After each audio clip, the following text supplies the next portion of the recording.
Olá, amigos internautas, amigos do Facebook.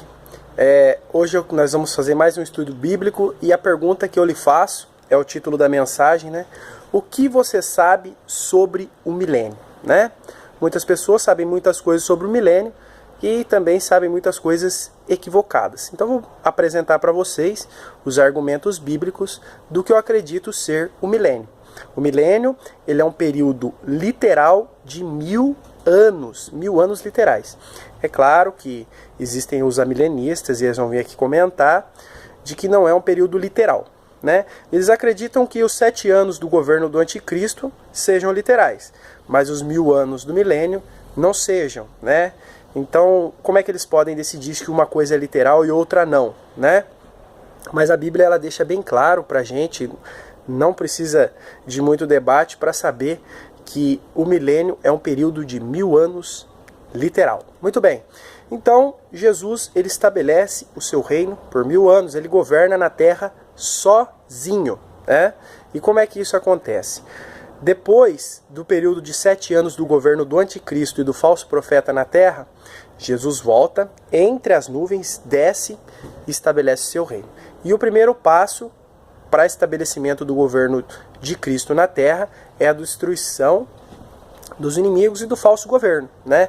Apocalipse capítulo 19, versículo 15 diz assim, ó: e da sua boca saiu uma aguda espada para ferir com ela as nações, e ele as regirá com vara de ferro, e ele mesmo é o que pisa o lagar do vinho, do furor e da ira do Deus poderoso, né? Capítulo 19, se você ler ali, Cristo vem de uma forma gloriosa, como um guerreiro montado no seu cavalo branco, com uma espada, e ele vem mesmo para destruir, ele vem para guerrear, né? E as suas vestes, diz ali no capítulo 19, que elas são manchadas de sangue, com o sangue dos inimigos. Ele vem para destruir, para guerrear, né? E o primeiro que ele destrói são esses governantes que governaram durante 7 anos. A besta e o falso profeta, ou seja, o anticristo e o falso profeta. Capítulo 19, versículo 19 e 20. Ó. E vi a besta e os reis da terra e os seus exércitos reunidos para fazerem guerra àquele que estava sentado sobre o cavalo e ao seu exército. E a besta foi presa e com ela o falso profeta, que diante dela fizeram sinais com que enganou os que receberam o sinal da besta e adoraram a sua imagem. Esses dois foram lançados vivos no lago de fogo que arde com enxofre. Então ele pega o falso profeta e a besta, o anticristo, e aprisiona e joga dentro do inferno vivos. Terrível, né? E o segundo passo é a prisão e também a destruição do exército do anticristo. Um exército de 200 milhões que Jesus, ele vai destruir com a sua espada sozinho, vai detonar com eles. E agora o segundo passo, a prisão de Satanás. Apocalipse capítulo 20, versículo 2 e 3. Ele prendeu o dragão, a antiga serpente, que é o diabo Satanás, e amarrou-o por 1000 anos. E lançou-o no abismo, e ali o encerrou, e pôs selo sobre ele, para que não mais engane as nações até que os 1000 anos se acabem. E depois importa que seja solto por um pouco de tempo. Então, durante o governo de Cristo de 1000 anos, Satanás, ele vai estar preso, ele vai estar aprisionado no abismo com uma tampa, com chave, e também acorrentado pelas mãos lá dentro e um selo, ou seja, uma grande pedra colocada ali para que ele não saia. O que isso quer dizer? Quer dizer que Satanás, ele não terá influência nenhuma no governo de Cristo, nas pessoas, durante o milênio, né? Então os amilenistas aí, eles já tropeçam aí também, né? Satanás hoje, ele está solto, ele está livre e está governando sim na terra, causando prejuízo. Cada dia que passa, o homem fica pior, a cada geração também, né? E não venha me falar que ele está amarrado para agir só contra o crente, é mentira, né? Quanto nós vemos que os crentes são falhos e quanto os crentes dão lado e permissão a Satanás agirem nas suas vidas, né? Nós vimos lá na carta de 1 Coríntios, lá no comecinho da igreja, que os crentes lá já eram terríveis, né? E havia até um jovem que possuía a mulher do seu próprio pai, né? A sua madrasta. Terrível, né? Depois de destruir os exércitos da besta, do falso profeta, e depois de aprisionado Satanás por 1000 anos, agora sim vem a instauração do reino, capítulo 20, versículo 4 e 5 de Apocalipse. E vi tronos e assentaram-se sobre eles, e foi-lhes dado poder de julgar, e vi as almas daqueles que foram degolados pelo testemunho de Jesus e pela palavra de Deus, e que não adoraram a besta nem a sua imagem, e não receberam sinal em suas testas nem em suas mãos, e viveram e reinaram com Cristo durante 1000 anos. Mas os outros mortos não reviveram até que os 1000 anos se acabaram. Esta é a primeira ressurreição. Então Jesus, ele, depois de derrotar as hostes malignas, as potestades de Satanás, ele estabelece o seu reino. E é interessante que ele coloca sobre o trono aqueles que foram mortos pelo testemunho de Jesus. Quer dizer, os mártires, aqueles que morreram em nome de Cristo, eles também terão autoridade para reinar. Não só eles, mas todos os crentes em Jesus, eles terão alguma posição, mesmo que seja mínima, mas eles ainda terão alguma posição no governo de Cristo. Maravilha, nós vamos reinar com ele, né? Vale a pena aceitar Cristo hoje como seu Senhor e Salvador, vale a pena se arrepender dos seus pecados e ser perdoado mediante o sangue de Cristo. Vale a pena, você vai reinar com ele. E o governo de Jesus Cristo na terra, durante o milênio, durante os 1000 anos, será um governo político, né? Isaías, no capítulo 11, versículo 4 e 5, diz assim, ó: mas julgará com justiça aos pobres e repreenderá com equidade aos mansos da terra, e ferirá a terra com a vara de sua boca, e com o sopro dos seus lábios matará o ímpio. E a justiça será o cinto dos seus lombos, e a fidelidade o cinto dos seus rins. Então Jesus, ele mesmo vai estabelecer o governo, o Estado, ele vai estabelecer um conjunto de leis a ser obedecida no mundo todo, e ele vai colocar ordem. As leis serão obedecidas, né? E ele fala que ele julgará com vara de ferro, ele vai ser duro, né? Não vai ser essa lei branda que perdoa uns e outros, não, vai ser justo. Tanto os ricos quanto os pobres, todos obedecerão à lei, tanto os juízes, os advogados, como também os garis. Todos obedecerão à lei da mesma forma e todos serão punidos com o mesmo rigor. Esse é o governo de Cristo no milênio. Lucas capítulo 22, versículo 29 e 30, olha lá. Eu vos destino o reino como meu Pai me destinou, para que comais e bebais a minha mesa no meu reino, e vos assentei sobre os tronos, julgando as 12 tribos de Israel. Em Lucas, Jesus promete aos discípulos que eles governariam com ele. Maravilha, né? Maravilha. Nós estaremos também reinando com Cristo. Ele vai dividir o seu reino. Estaremos embaixo da autoridade dele, mas também teremos cargos no seu reino.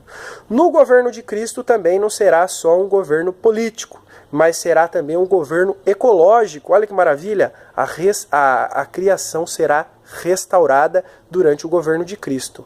Isaías capítulo 11, versículos 6 a 8, olha: e morará o lobo com o cordeiro, e o leopardo com o cabrito se deitará, e o bezerro, e o filho de leão, e o animal cevado andarão juntos, e um menino pequeno os guiará.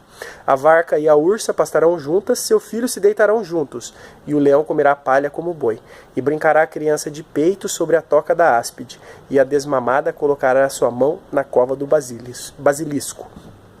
A criação será restaurada, começando pelos animais. Os animais vão perder o seu instinto de caça, instinto de predadores, né? E vão ser animais pacíficos e não causarão danos ao homem nem a si mesmo, né? Fala que morará o lobo com o cordeiro, o leopardo com o cabrito. O predador, ele vai viver junto com a presa e não vai estraçalhar a presa. Olha que maravilha! Olha aqui, a vaca e a ursa pastarão juntas. A vaca, que é um animal herbívoro, né, ruminante, e a ursa, que é um animal carnívoro, né, que despedaça a presa, os dois viverão em harmonia e os dois comerão vegetais. Olha que maravilha, não haverá morte nem entre os animais. E brincará a criança de peito sobre a toca da áspide. A criança pequena poderá colocar sua mão na serpente e a serpente não vai picar, não vai causar nenhum mal a essa criança, né? A restauração da criação, assim como era no começo no Jardim do Éden. E a restauração não se restringe somente aos animais, mas também aos vegetais, né? Isaías 35, 1 e 2. O deserto e o lugar solitário se alegrarão disto, e o ermo exultará e florescerá como a rosa, abundantemente florescerá. E também jubilará de alegria e cantará, a glória do Líbano se lhe deu, a excelência do Carmelo e Saron. Eles verão a glória do Senhor e o esplendor do nosso Deus. As plantas serão restauradas, as chuvas cairão na época certa terá o frio, na época certa terá o calor, e a terra será muito produtiva e abundante. Jesus ele vai consertar o estrago que o homem fez na natureza durante o milênio. Esse é o reino milenar de Cristo. Maravilha, e nós estaremos aqui para ver. Né? No reino de Cristo não haverá guerra. Olha que maravilha, não haverá guerra. Né? Como nós vemos guerra hoje lá no Estado Islâmico, aquele pessoal lá da Europa. Não, no governo de Cristo não. Lá ele não vai ser permitido. No livro de Isaías, capítulo 2, versículo 4 e 5. Ele julgará entre as nações e repreenderá a muitos povos. E estes converterão as suas espadas em enxadões e as suas lanças em foice. Uma nação não levantará a espada contra outra nação, nem aprenderão mais a guerrear. Vinde, ó casa de Jacó, e andemos na luz do Senhor. Olha que maravilha, as armas, os armamentos de guerra serão transformados em ferramentas de agricultura. Maravilha, né?